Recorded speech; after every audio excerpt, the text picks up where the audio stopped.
안녕하십니까. 2020년 9월 8일 최병무 이펙트 시작하겠습니다.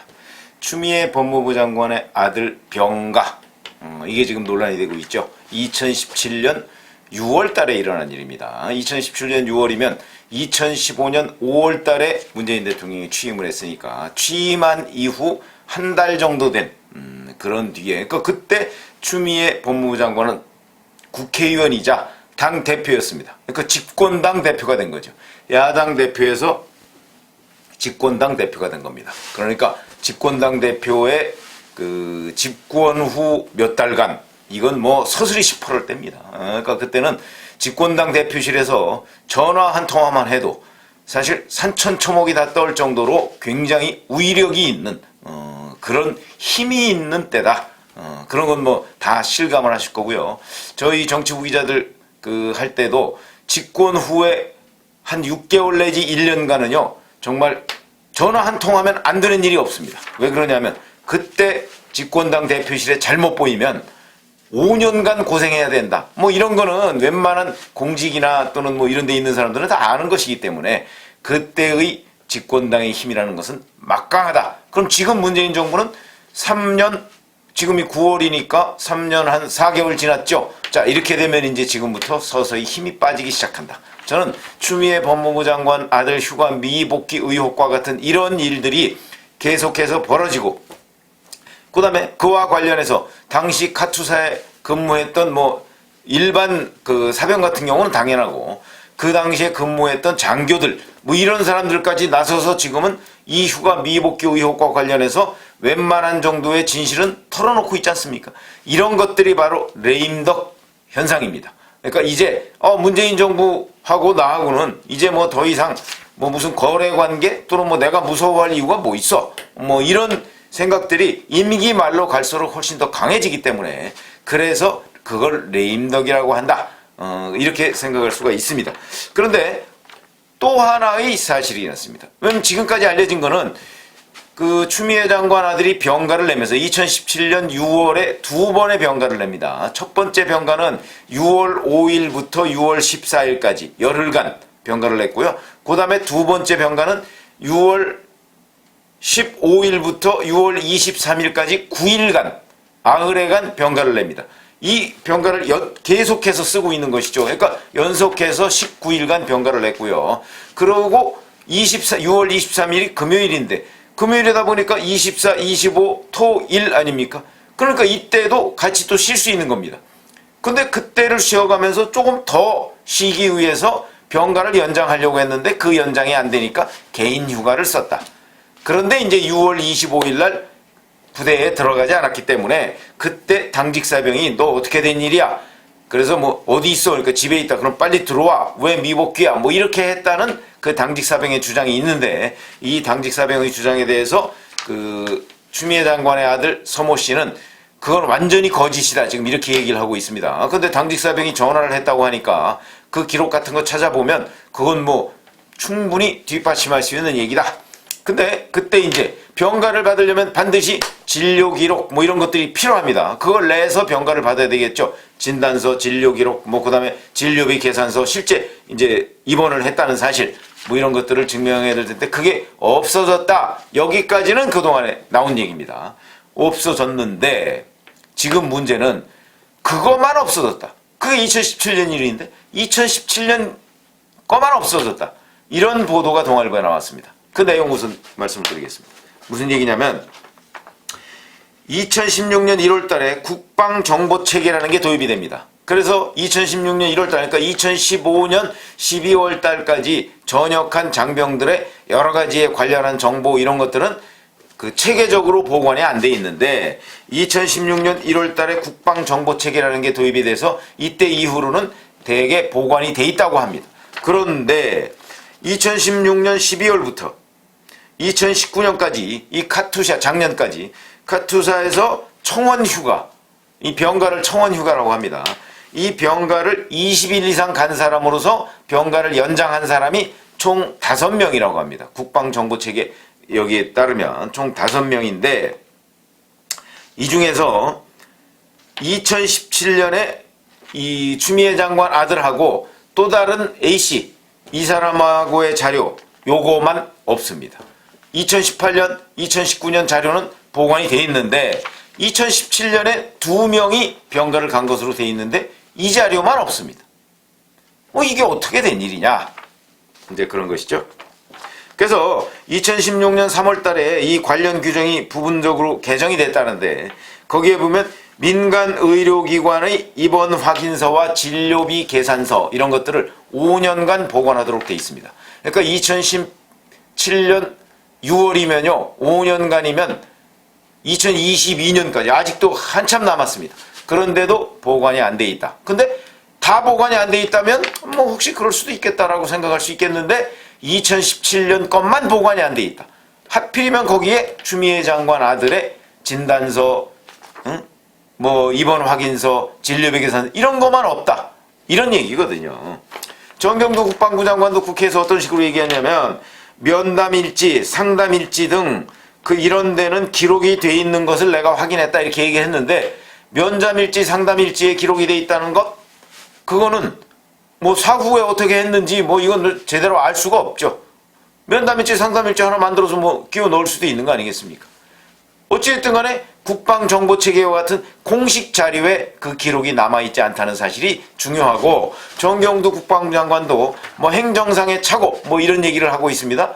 그런데 카투사에서 중령 정도를 하고 2012년부터 2014년까지인가요? 중령을 한 사람이 신원식 의원실에 그 제보한 내용을 제가 보게 됐는데 그 내용에 보면요. 카투사 또는 군에서 이런 식의 행정착오가 있을 가능성은 자기가 지휘하는 동안에는 없었다. 있을 수가 없다. 더군다나 이것은 지금 추미애 장관 아들 그 변호인단에서는요. 관련 서류 일체를 냈다고 주장하고 있습니다. 냈는데 그걸 통째로 없어졌다? 있을 수가 없습니다. 있을 수가 없고요. 그런데 당시 관과제에 따르면 2017년에 추미애 장관 아들과 함께 없어졌다는 또 다른 A씨 이 기록도 현재 없다고 하는데 그 기록을 없앤 데 대해서는 개인정보 보호상 전역과 동시에 폐기했다 이렇게 얘기를 합니다. 제가 이렇게 썸네일에 그 얘기했듯이 그 개인정보 보호라는 게 아마 이 A씨는 반월연골 종문 제거 치료 뭐 이렇게 해서 30일간 병가를 간 거로 돼 있습니다. 그러니까 아마 이게 개인정보 문제가 뭐가 있는지 하여튼 이 사람이 전역함과 동시에 이 문제는 폐기했다 이렇게 얘기를 하는데 서일병 그러니까 추미애 장관 아들 문제에 관해서는 이렇다 저렇다 지금 설명이 없습니다. 그러면 이게 어떻게 된 것이냐. 아니 이게 예를 들어서 서일병에 관해서도 무슨 문제로 폐기했다 이렇게 설명을 하면 혹시 그게 이제 규정에 어긋나지 않는다면 그럴 수도 있겠다 이렇게 판단을 할 수 있겠지만 그게 아니고 서일병과 이 A씨 이 두 사람만 2017년에 그 병가를 간 걸로 돼 있는데 이 두 사람의 것 중에서 A씨에 대해서는 설명을 합니다. 이러저러해서 이 사람이 전역함과 동시에 폐기했다고 그러는데 서일병의 건 설명을 못합니다. 그냥 오류다 이렇게 얘기합니다. 그러면 이게 까마귀 날자 배 떨어진다고 왜 하필이면 당시 민주당 집권당 대표 아들의 병가 기록만 없어졌느냐. 이게 중요하다. 이걸 이제 검찰 수사에서 밝혀야 되는 것이죠. 이거 혹시 누가 일부러 없앤 것 아니냐. 그러니까 원천적으로 이 자료를 없앤 것 아니냐. 왜 그러냐면 2017년 6월 달에 2번의 병가를 갔는데 그 2번의 병가를 간 기록이 전혀 없습니다. 진단서 뭐 이뿐만 아니고요. 이 2번 병가를 간 것에 뭐 심의를 했다든가 요양심의를 했다든가 아니면 뭐 어떻게 했다든가 이런 관련한 증거 자료가 하나도 없습니다. 그리고 그때 그 휴가 승인권자라는 그 중령 이 사람은 자기가 구두로 보내줬으니까 뭐 그건 됐다는 식으로 얘기를 합니다. 얼렁뚱땅 그냥 얼버무리고 넘어가려고 하는데요. 군대 행정 저도 행정을 군대에서 해봤습니다만은 제가 행정계장이라는 걸 해봤습니다. 장교로. 그걸 해봤습니다만은 군대 행정이라는 게 서류로 일단 모든 게 다 서류로 움직입니다. 거기에 말로 움직이는 거는 직접 대면해서 명령하는 것 외에는 없습니다. 휴가 다 기록에 남습니다. 그 다음에 거기에 만약에 더군다나 병가 군대에서 휴가 얼마나 가고 싶어 합니까? 특히 사병 같은 경우는 영내 거주를 하기 때문에 얼마나 가고 싶어 합니까? 그런데 그 휴가 자료가 전혀 없다? 그리고 자료 없이 휴가를 보냈다? 있을 수 없는 일입니다. 근데 또 하필이면 뭐 실수 얘기하면서 그게 또 집권당 대표의 아들이다? 이러면 의심을 받기에 충분한 것이고, 그런 의심을 받기 이전에 그 규명에 앞장서야 될 사람이 당사자입니다. 왜냐하면 본인이 만약에 정말 정상적으로 휴가를 갔다고 한다면 본인이 억울한 의심을 받고 있는 것 아니겠습니까? 그런데 지금 그 부분에 관해서 추미애 장관은 내가 동부지검의 수사보고를 받지 않겠다 이런 얘기만 하고, 아니 동부지검 수사보고는요 원래 못 받습니다.